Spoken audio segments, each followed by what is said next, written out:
Ayam gepuk king. Rasa segala ayam gepuk. Alright. Laju kereta. Kau nak jalan ke tak ni? Oh, kau nak parking eh? Ayam gepuk king ni dia baru buka tau. Tapi yang menariknya menu kat sini ada tortilla gepuk. Tu aku nak try tu. Wih, ramai. Hello. Nak order semua ala carte eh? Menu kat sini ayam gepuk.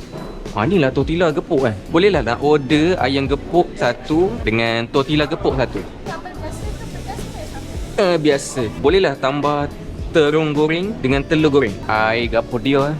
Ais Thai tea boleh lah. Yo. Alright, terima kasih.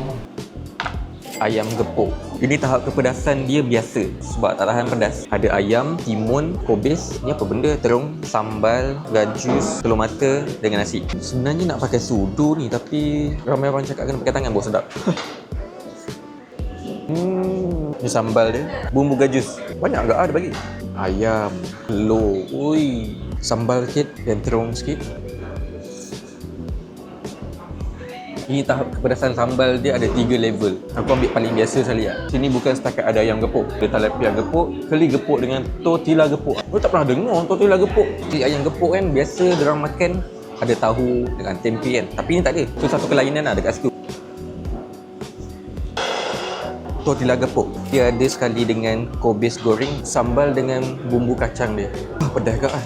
Jadi betul-betul pedas lah, tak tipi. Walaupun paling biasa sekali dalam dia ada ayam gepuk, ada kobis goreng juga. So kalau tak cukup tambah lah kan. Tambah sikit. Sambal dia ni pun tambah lagi. Bismillah. Sedap juga. Tak kobis sikit. Not bad juga tortilla wrap ni. Menu yang baru lah untuk try. Ayam gepuk king ni dia dekat Taman Subang Perdana, Shah Alam.